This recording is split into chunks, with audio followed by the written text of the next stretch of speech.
just now that the games are for real, what are you most eager to see, wanting to see from this group just now the season's underway?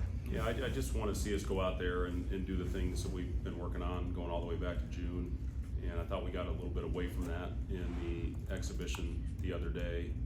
Second half we were better. I thought we really guarded, and that got us out in transition a little bit. But you just can't try to go out and do too much. And I've seen a couple coaches even at the highest level talk about that.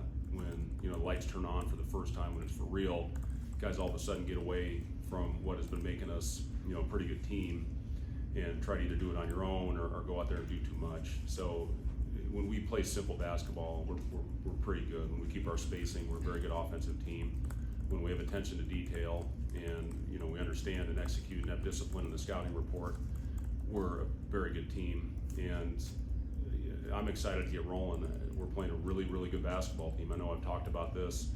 The team that hit 25 threes, so we're gonna have to do a great job getting back. They're really good in transition, getting the ball up the floor very quickly. They run an open spread offense. It's very hard to guard, especially if guys get it going. And in watching the film of the game where they made the 25 threes, they were shooting that thing from all over the place. They had an 8-possession stretch. They hit 7 threes in those 8 possessions. 2 of their guys made 9 of them, and then they've got playmakers all over the court. So this is gonna be a really good test for us, and I'm excited to see where we are. What's been your evaluation of the three-point line, both the way you shot it and the way you defended so far in the exhibition? Yeah, I mean, we've shot the ball well. I think we have guys that are capable of knocking down shots on this team. We did not shoot it well, obviously, the other night. I think we were 6 of 22. But that being said, we shot 50% overall.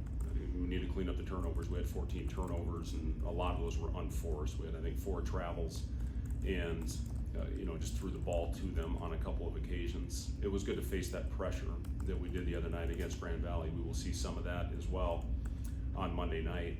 And listen, the biggest thing you talk to your guys about is stepping up and shooting the ball with confidence. Trust your footwork.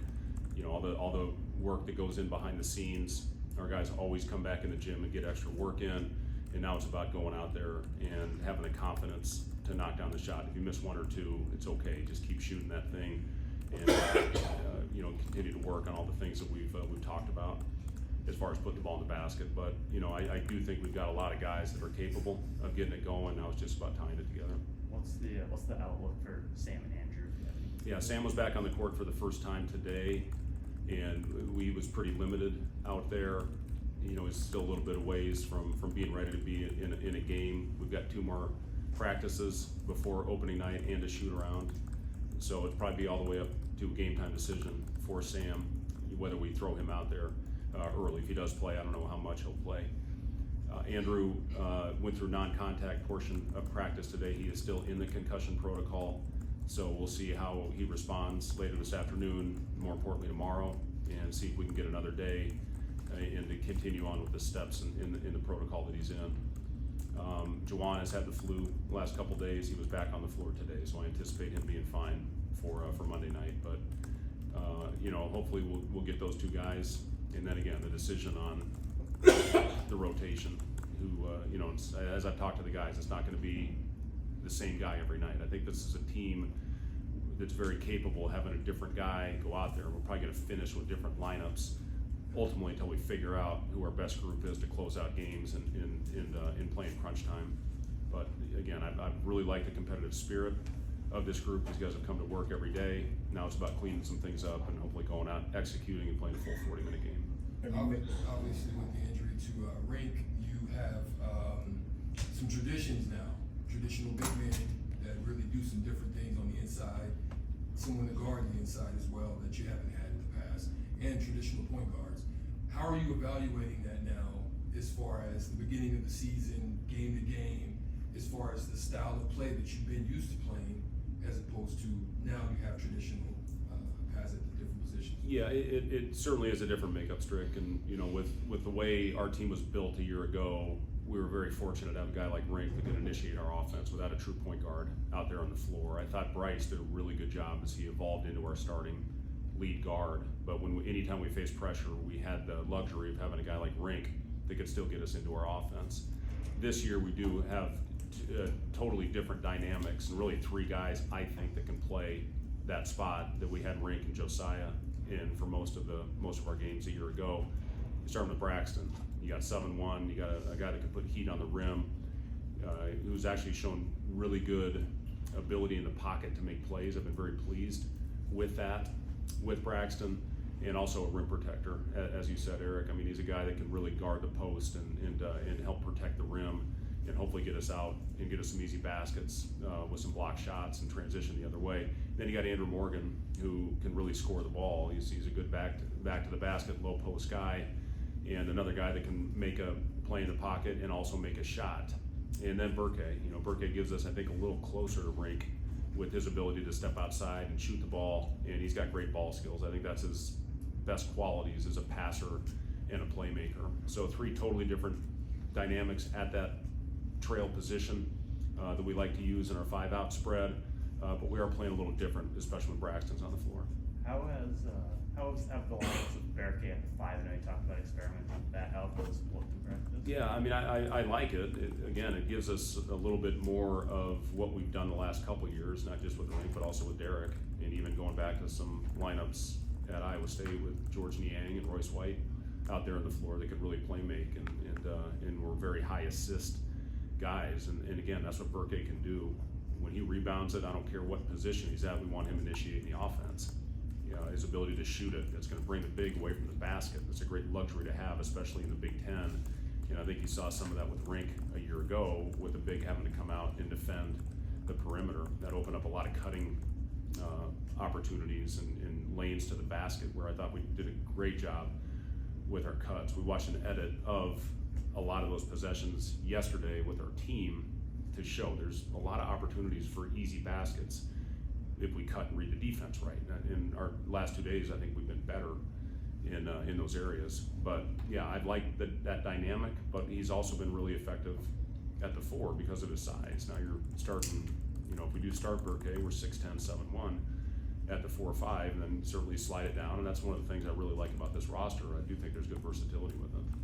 Have you made decisions on freshman redshirting and all that? Not yet. We'll figure it out. We'll have conversations and make that final decision on Monday. And even whatever the decision is, it's not final.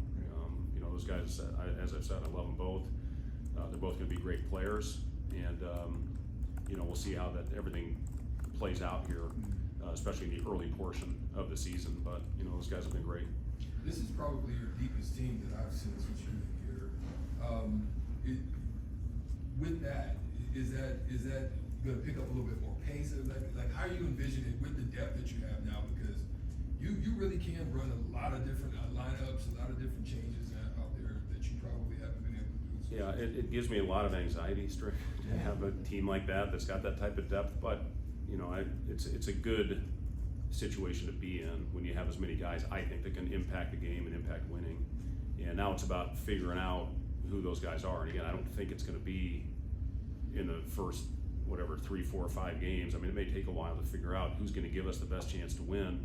You look at a guy like Sam, who didn't put up big numbers last year, but he was on the floor generally at the end of games because he can guard and he knows where to be and he makes the right play and he doesn't turn the ball over. So, we're still looking at who those guys are, what the best combinations are.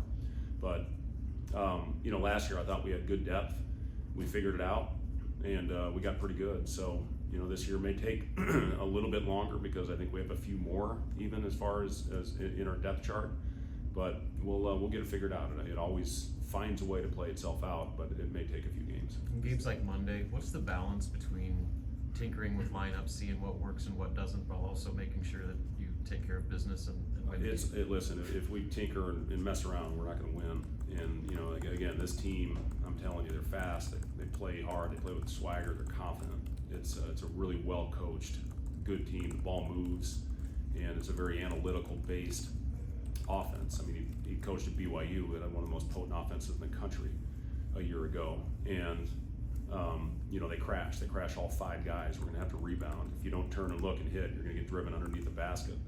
So, I've been really impressed with this team when watching. And so I guess to answer your question, Robin, no, it's all about figuring out how to take care of business, and we'll figure out the lineups as we go on. And in practice, kind of similar to that, is there a balance you strike between seeing what, experimenting with lineup while also having a team with a lot of newcomers and letting guys get comfortable with a similar personnel? Yeah, we're constantly mixing and matching guys. I still don't know who I'm gonna start on Monday, and it's all about, sorry, Seamus's phone screwed me up every second. See, it's straight, good to see you. You know it's me. What's going on here, Seamus? What was your question? Oh, Oh, lineups, yeah, so anyway, we're always, putting different guys out there on the floor, and, there's certain combinations I really like, there's certain combinations that might not work as well. But yes, we are constantly putting different guys together, and again, that's also part of trying to figure out who's gonna go out there and especially finish games for us. You got some coach? Thanks, guys. What players